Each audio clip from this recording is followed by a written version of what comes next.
Salut tout le monde, moi c'est Skyfall comme vous le savez.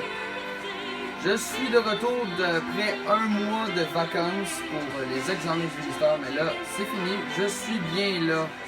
Et aujourd'hui, on va continuer notre série sur les origines des personnages et nous allons nous pencher aujourd'hui sur le maître de Laura, Lucario.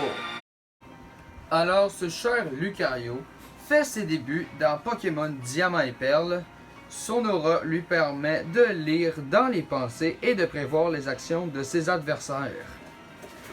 Dans la série originale, Lucario est de la forme évoluée de Riolu, le Pokémon Émaniation, et perçoit l'aura des êtres vivants. On dit que ses pouvoirs lui permettent de savoir si quelqu'un se cache à quelque part et de comprendre le langage humain. Alors, ça c'est tout pour les informations sur Lucario. Nous allons maintenant passer au... Il y a tout d'abord le premier costume, qui est le costume de base de Lucario. Alors le deuxième costume de Lucario, le rose et rouge, en fait, ne provient pas vraiment d'un jeu de Pokémon. Il a été créé de toutes pièces dans Smash Bros. Le troisième costume, le blanc, référencerait plutôt Riolu. Le quatrième costume aussi est plutôt original. Le cinquième également. Le sixième costume, en fait, se base surtout sur l'apparence qu'il avait dans l'anime Pokémon. Et les deux derniers costumes sont également originaires de Smash Bros. Mais beau tout ça, mais maintenant on va passer au...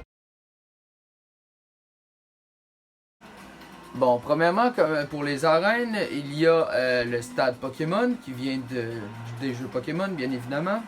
Ensuite, il y a la ville de Safronia, la ville où abrite la 6e championne d'arène Morgane, dont ses Pokémon sont Psy, et qui provient de Pokémon Rouge et Bleu. Le stade Pokémon 2 ne vient pas vraiment d'un jeu Pokémon en particulier. Colonne Lance, qui a longtemps été mon arène préférée dans Smash Bros, vient du jeu Pokémon Diamant et Perle. La Ligue Pokémon Dunis, qui vient du jeu Pokémon Blanc et Noir. La Tour Prismatique et la Ligue Pokémon viennent tous deux du jeu Pokémon XY. Donc, tout ça c'est bien, mais maintenant nous allons passer au... Grâce à son aura, un Lucario blessé est plus rapide que les autres combattants pour attaquer un adversaire qui l'a saisi. Exactement comme ça. Nous allons maintenant passer à... L'aura d'un Lucario augmente avec les dégâts qu'il subit, jusqu'à 190%. À ce niveau-là, ses attaques sont environ 2,5 fois plus puissantes. Maintenant, on va passer au... L'aura sphère peut infliger des dégâts même lorsque le Lucario la charge. Forte Paume. L'explosion est plus étendue et fait plus de dégâts lorsque la aura de Lucario est grande. Exactement comme ça, là c'est une aura faible. L'attaque Forte Paume est une projection surpuissante. L'éjection est si grande qu'elle peut infliger un KO en un coup, si toutefois votre attaque aura est suffisamment chargée. S'il est utilisé loin d'un adversaire, l'attaque Forte Paume se comporte comme un projectile pouvant être renvoyé. Plus votre aura est chargée, plus la portée de la puissance de l'attaque sera forte. Et maintenant, on passe maintenant à l'attaque vitesse extrême. Vitesse extrême est le hop B de Lucario. Vous pouvez choisir une direction, mais il faut faire vite, car Lucario se rue en avant. Exactement comme ça. Alors vous devez faire vite pour choisir une direction. La distance parcourue dépendra des dégâts reçus par Lucario.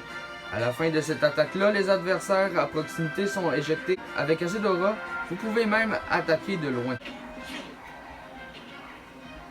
Et finalement, Tempête Aura. C'est le Final Smash de Lucario. Celui-ci se transforme en Méga Lucario et s'envole et déclenche cette attaque vers le bas. C'était tout. C'était beaucoup de travail, mais ça valait la peine. Alors n'oubliez pas de vous abonner, de laisser un commentaire et de partager la vidéo. Et surtout, n'oubliez pas de vous abonner à la chaîne de Darkstorm. Laissez un commentaire et d'infos Darkstorm parce qu'il y a souvent des nouvelles choses qui arrivent là ici. Alors, nous, on se dit à la prochaine.